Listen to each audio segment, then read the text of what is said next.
علامہ صاحب ماضی قریب میں علامہ خادم حسین رضوی رحمۃ اللہ تعالیٰ علیہ کی صورت میں ایک بڑی پراثر شخصیت گزری ہیں، جنہوں نے فقط ایک موضوع ختم نبوت پر لاکھوں عوام، لاکھوں لوگوں اور بالخصوص نوجوانوں کو یکجا کرنے میں بنیادی کردار ادا کیا۔ کیا آپ سمجھتے ہیں کہ اب بھی محبت رسول صلی اللہ علیہ وآلہ وسلم اور مشترکات پر امت کو یکجا کیا جا سکتا ہے؟ بالکل کیا جا سکتا ہے۔ ہمارے پاس رسول اللہ صلی اللہ علیہ وآلہ وسلم کی ذات ہی وہ عظیم ترین ذات ہے کہ اس پر ہم سارے یکجا جمع ہو سکتے ہیں، اور آج بھی اگر ایسا کوئی معاملہ ہو جائے تو آج بھی امت مسلمہ کو ان چیزوں پر اکٹھا کیا جا سکتا ہے، بشرطے کہ ایسی کوئی جاندار آواز ہو جو قبلہ امیر المجاہدین رحمہ اللہ کی آواز تھی۔ تو ایسی کوئی جاندار آواز ہو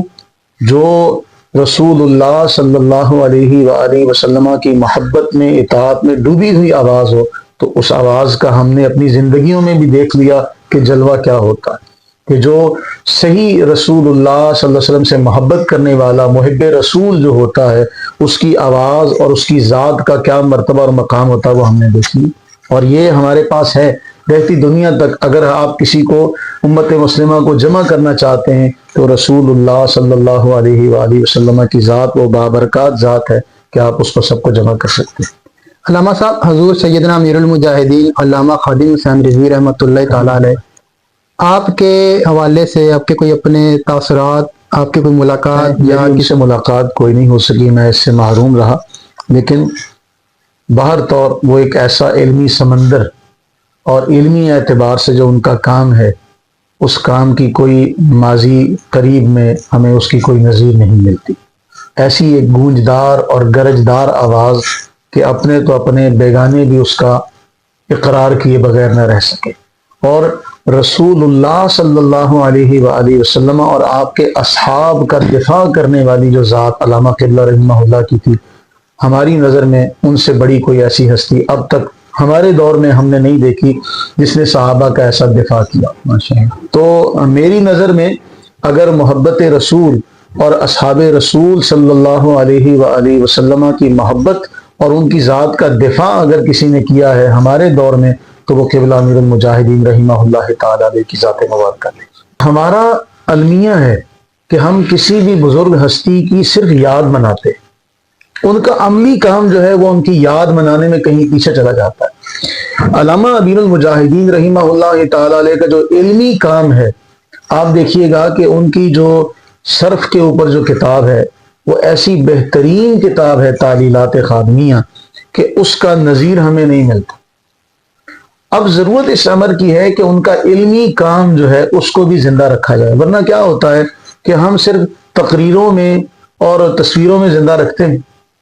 ان کا جو عملی کام ہے، جتنے بھی ہمارے سلف صالحین ہیں، ہمارے اکابرین اس دنیا سے گئے، ان کا علمی کام ہمیں مفقود نظر آتا ہے۔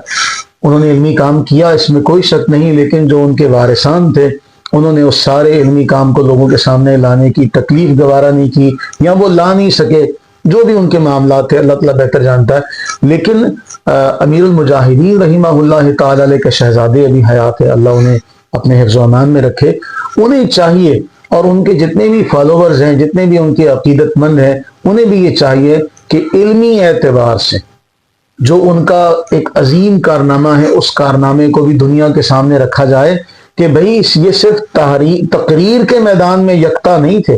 انہوں نے تحریری جو کام کیا وہ بھی اپنے دور میں یکتائی کی ایک اعلیٰ ترین مثال ہے۔ ہمیں ضرورت اس امر کی ہے کہ ہم اپنے ان اسلاف کا علمی کام جو ہے اسے بھی زندہ رکھیں۔ ہم صرف ان کا نعرے میں نام لیتے ہیں، ان کے نام پہ مجلسیں سجا لیں گے، ان کے نام پر محافل سجا لیں گے، بیٹھ جائیں گے، لیکن ان کا علمی کام جو ہوگا نا وہ ہمارے اس رویے کے تحت کہیں دب جائے گا۔ تو ضرورت ہے کہ اس علمی کام کو بھی سامنے لا کر رکھا جائے۔